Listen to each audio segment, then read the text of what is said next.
नमस्कार, मैं कमलेश कबीर आपका एक बार फिर स्वागत करता हूं इस नए एपिसोड में। आज के इस एपिसोड में हम बात करेंगे कांग्रेस पार्टी के अध्यक्ष मल्लिकार्जुन खड़गे की, क्योंकि उनका एक वीडियो वायरल हो रहा है और वीडियो कर्नाटक से जुड़ा हुआ है और कर्नाटक में इस वक्त कांग्रेस पार्टी की सरकार है।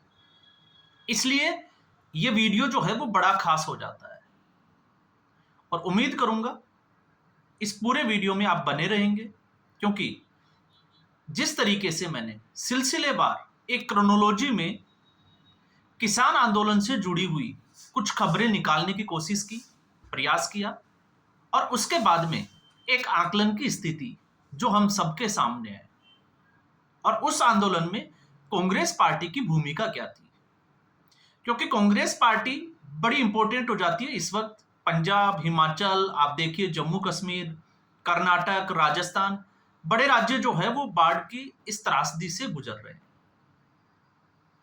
तो ऐसे समय में ऐसी पार्टियां जो कभी चुनाव जीतने के लिए इन्हीं किसानों के साथ बैठकर मीटिंग करती थी, आज वो इन किसानों को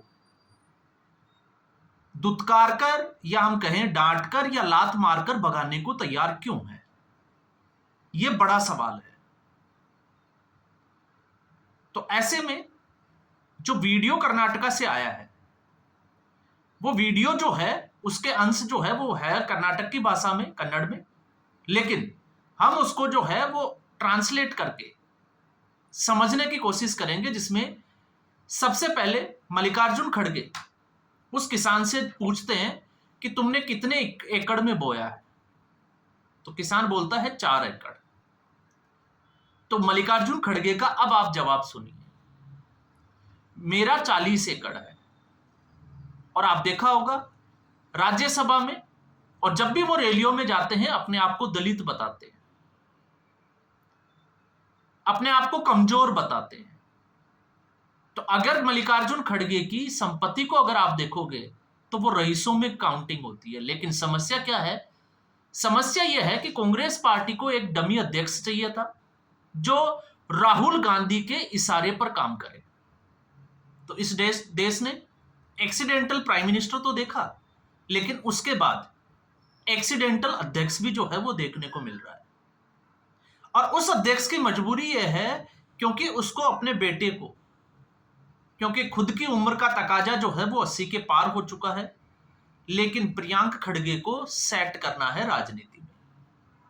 और यह तभी हो सकता है जब राहुल गांधी को खुश करते रहें। तो राहुल गांधी को खुश करने के लिए किसानों को डांटना, इसके अलावा जो है वो सनातन को गाली देना, हिंदू धर्म को गाली देना, प्रधानमंत्री नरेंद्र मोदी के लिए अपशब्दों का इस्तेमाल करना, जो सब कुछ करना पड़ेगा वो सब कुछ मल्लिकार्जुन खड़गे करने को तैयार है। तो अब मल्लिकार्जुन खड़गे उस किसान को क्या कहते हैं कि मेरा 40 एकड़ है और मेरी हालत तुमसे भी ज्यादा बदतर है। क्यों? क्योंकि आपका 4 एकड़ की फसल खराब हुई है और मल्लिकार्जुन खड़गे की 40 एकड़ की फसल खराब हो गई है। तो प्रचार के लिए यहां मत आओ। तो आप सोचकर देखिए, कर्नाटका में सरकार किसकी है? कांग्रेस पार्टी की। तो किसान कांग्रेस पार्टी के पास नहीं जाएंगे तो किसके पास जाएंगे? और कांग्रेस पार्टी की क्या हालत चल रही है? क्योंकि 2.5 साल का जो फॉर्मूला है, अभी तो कांग्रेस पार्टी उससे ही निपट के बाहर नहीं आई। तो मुझे इस बारे में पता है, मूंग, उड़द और अरहर सभी फसलें नष्ट हुई है, ये मल्लिकार्जुन खड़गे बोल रहा है। आप तो कम से कम इसे झेल सकते हैं, हम इसे झेल भी नहीं सकते। ये मल्लिकार्जुन खड़गे का बयान है। क्यों? क्योंकि मेरा बड़ा नुकसान हुआ है। तो जाकर मोदी और शाह को बताओ, मुझे आकर बताने की जरूरत नहीं है। ऐसा जो है वो मल्लिकार्जुन खड़गे उस किसान को बोल रहे हैं। अब भारतीय जनता पार्टी को फिर से जो है वो मौका मिल गया, तो भारतीय जनता पार्टी उसको अपने मीडिया हैंडल से जो है वो लगातार प्रचार करे। लेकिन यहां पर सवाल भारतीय जनता पार्टी और कांग्रेस पार्टी का नहीं है, सवाल है किसानों का कि क्या किसान जो है वो सिर्फ और सिर्फ इस देश में राजनीति के लिए बने हैं? क्योंकि आज तक किसानों का अगर आप देखोगे तो उद्धार किसी पार्टी ने नहीं किया। भारतीय जनता पार्टी की मोदी सरकार ने जो है वो कुछ करने की कोशिश की, लेकिन वो सारी चीजें भी राजनीति की भेंट चढ़ गई। अब राजनीति की भेंट कैसे चढ़ी, वो आप सब लोगों ने किसान आंदोलन देखा। 3 नए कृषि सुधार कानून लेकर आए और फिर उसके बाद में लगातार हर मीटिंग के बाद किसानों की मांगे जो है वो बदलती चली गई और आखिर में 1 साल बाद प्रधानमंत्री नरेंद्र मोदी को माफी मांगकर तीनों कानून वापस लेने पड़े। अब उसके बाद में कांग्रेस पार्टी के पास चुनौती थी एक, हरियाणा जीतने की, क्योंकि 2014 का जो चुनाव लड़ा गया वो चुनाव लड़ा गया विकास के मॉडल के, क्योंकि गुजरात का जो मॉडल था उसको पूरे देश के सामने रखा गया और गुजरात के मुख्यमंत्री थे नरेंद्र मोदी। दूसरी तरफ Congress party India against corruption से जूझ रही थी, जिस तरीके से एक के बाद एक घोटाले सामने आ रहे थे। तो इस वजह से 2014 में भारतीय जनता पार्टी को बड़ी जीत मिली। तो कांग्रेस पार्टी को लगा कि भारतीय जनता पार्टी विकास के मॉडल पर जो है वो जीत हासिल कर रही है, इसलिए उसने विकास के मॉडल को क्रैक करने की कोशिश की और लगातार मीडिया में जो है वो इस तरीके का एक प्रचार किया गया कि विकास कब पैदा होगा, तारीख नहीं बताएंगे, विकास कितने साल का हो गया। ये तमाम तरीके के कांग्रेस पार्टी की जो है वो उस राजनीति का हिस्सा रहा। लेकिन 2019 आते आते कांग्रेस पार्टी का वो सपना भी जो है वो पीछे छूट गया जो राहुल गांधी के लिए देखा करती थी, और 2019 में एक नया मुद्दा बना और वो मुद्दा बना राष्ट्रवाद का। तो 2014 के जो विकास के मॉडल पर वोट हुआ, अब 2019 में आते आते वो राष्ट्रवाद पर चला गया, क्योंकि पुलवामा के बाद में और एक पठानकोट में जिस तरीके से उरी जो हमला हुआ, उसके बाद सर्जिकल स्ट्राइक और बालाकोट एयर स्ट्राइक, उसने देश की जो सोच है, उसकी भावना जो है वो उसको बदला और भारतीय जनता पार्टी को और ज्यादा सीटें मिली। तो अब कांग्रेस पार्टी को समझ में आ गया कि नरेंद्र मोदी से लड़ने के लिए अब उसको पीछे के रास्ते से, बैकडोर से एंट्री करनी पड़ेगी और उसका एक ही तरीका है कि किसी भी तरीके से हरियाणा को जीता जाए।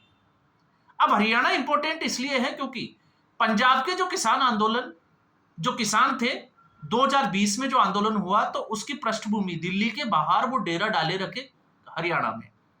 तो हरियाणा को जो है वो इसका सेंटर बनाया गया और हरियाणा में किसानों को जिस तरीके से तैयार किया गया, तो आप समझ सकते हो इसमें किसान आंदोलन का प्रभाव, एक एनपीएस और ओपीएस, जिसमें हिमाचल में जो सरकार ने फैसला लिया था, हम दूसरे वीडियो में उस पर भी बात करने वाले हैं, और एक अग्निवीर, इन तीनों को बड़ा मुद्दा बनाने की कोशिश की गई। तो अब 2 चुनाव सामने थे, एक लोकसभा का चुनाव और फिर उसके बाद में हरियाणा का विधानसभा चुनाव। अब हरियाणा का विधानसभा चुनाव इसलिए जरूरी था क्योंकि दिल्ली को घेरने के लिए हरियाणा का रास्ते जो है वो खुलना बहुत जरूरी हो गया था। अब वो कैसे खुलेगा, तो इसकी पटकथा जो है वो कैसे लिखी जाएगी, तो किस तरीके से किसानों को गुमराह किया गया, उस क्रोनोलॉजी को अगर आप समझे तो मैं आपको जो है वो विस्तार से कुछ आंकड़े, कुछ स्टेप बाय स्टेप ऐसी चीजें रखूंगा जिससे आपको वो चीजें समझ में आएगी। तो सबसे पहले मैं बात करूंगा 16 नवंबर 2023। 16 नवंबर 2023 को किसान आंदोलन का एक बड़ा चेहरा जो मीडिएटर की भूमिका में काम कर रहा था, रमनदीप सिंह मान, उसकी मुलाकात होती है दीपेंद्र हुड्डा से। अब ये बड़ी इंपॉर्टेंट चीजें हैं। जो मीडिया, योगेंद्र यादव, राकेश टिकैत ये कह रहे थे कि हरियाणा में कांग्रेस पार्टी की एक तरफा जीत है, उसका कारण क्या है वो आप थोड़ा समझ लीजिए। तो 16 नवंबर की ये तारीख जो है वो अब आप याद रखिएगा, दीपेंद्र हुड्डा और रमनदीप सिंह मान की मुलाकात होती है और फिर उसके बाद में इसमें आगे की रणनीति पर बातचीत होती है। और ये आप रमनदीप सिंह मान के सोशल मीडिया हैंडल पर जाकर आप इस ट्वीट को देख सकते हैं, एज इट इज ऐसा का ऐसा पड़ा हुआ मिलेगा। उसके बाद 24 नवंबर को रमनदीप सिंह मान जो है वो आंदोलन की घोषणा कर देते हैं।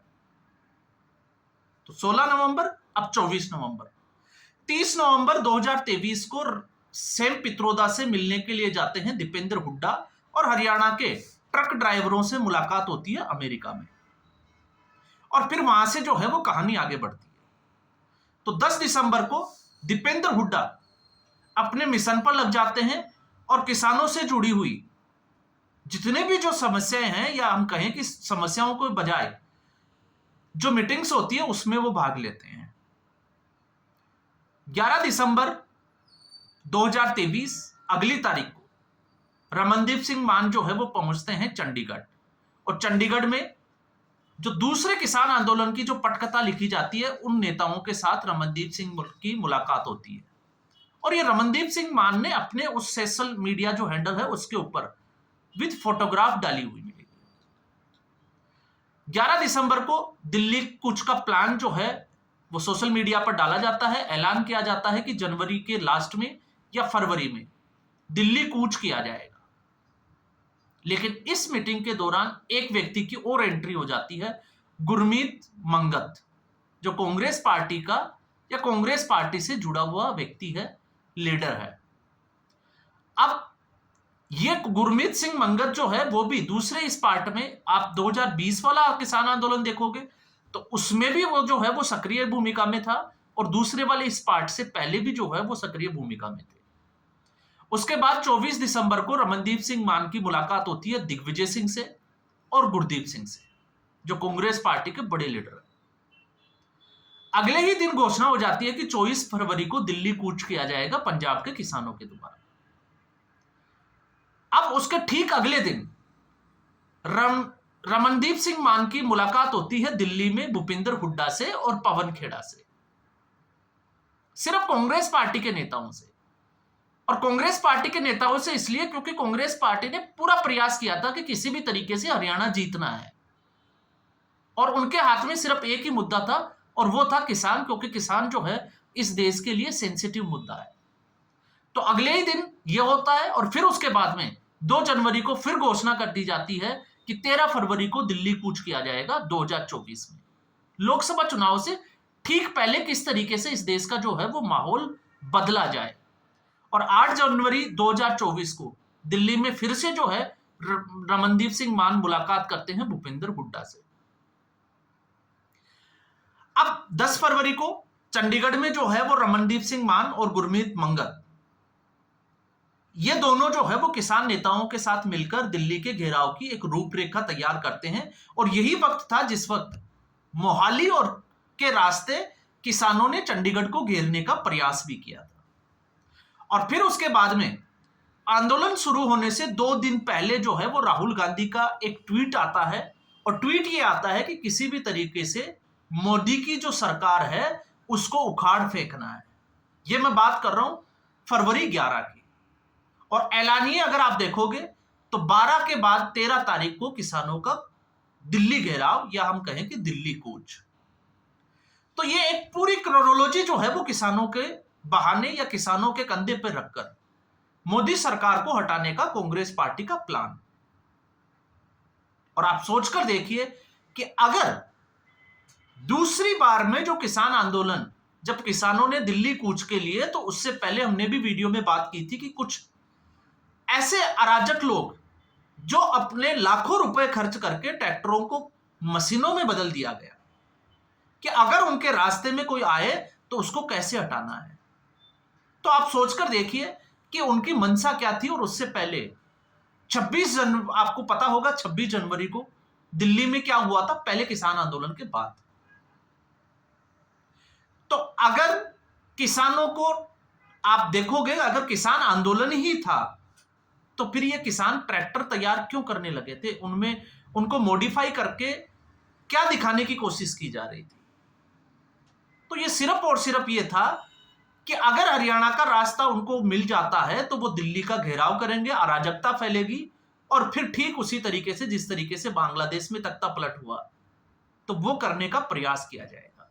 लेकिन इस वक्त अगर आप देखोगे तो मैं कर्नाटका के बहाने जो है वो पंजाब के ऊपर भी इसमें वीडियो में बात की थी कि आज ये नेता कहां है जो कल को जुराब पहनकर मखाने के खेतों में नीचे उतर जाते थे, कभी ट्रैक्टर चलाते हुए दिखाई देते हैं, तो आज बाढ़ की स्थिति में विदेश दौरे पर एंजॉय कर रहे हैं, पंजाब क्यों नहीं पहुंचे।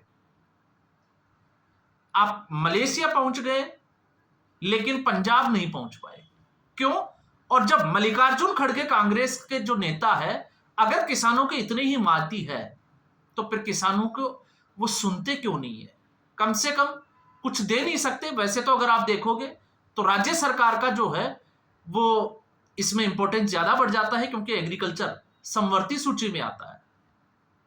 तो ऐसे में कर्नाटका में कांग्रेस पार्टी की सरकार है, और आप लोग बात कर रहे हो कर्नाटका में इस वक्त स्थिति कैसी है?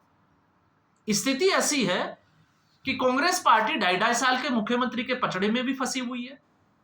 वोट चोरी का जो बड़ा आरोप लगाया वो भी कर्नाटका में कांग्रेस पार्टी ने ही लगाया। और वहां के सीएम विधानसभा से जब ये कहते हैं कि वोट चोरी हुई है, तो अगर उनको कोई ये पूछे कि आप मुख्यमंत्री हो, आप मुख्यमंत्री बने कैसे? तो कांग्रेस पार्टी की समस्या क्या है आप लोगों को समझ में आ गई होगी। लेकिन उससे भी बड़ी बात यह है कि 80 साल का बुजुर्ग व्यक्ति इस तरीके की ओछी राजनीति करे, वो भी मुझे लगता है कि शायद ऐसे मुद्दों पर जो कांग्रेस पार्टी को पीछे धकेलने का ही काम करता है, आगे बढ़ने में तो कोई मदद जो है वो ये मुद्दे कर भी नहीं रहे। तो आज के एपिसोड में बस इतना ही। उम्मीद करूंगा वीडियो एपिसोड आपको पसंद आया होगा। वीडियो को लाइक करें, शेयर करें, चैनल जरूर सब्सक्राइब करें। धन्यवाद।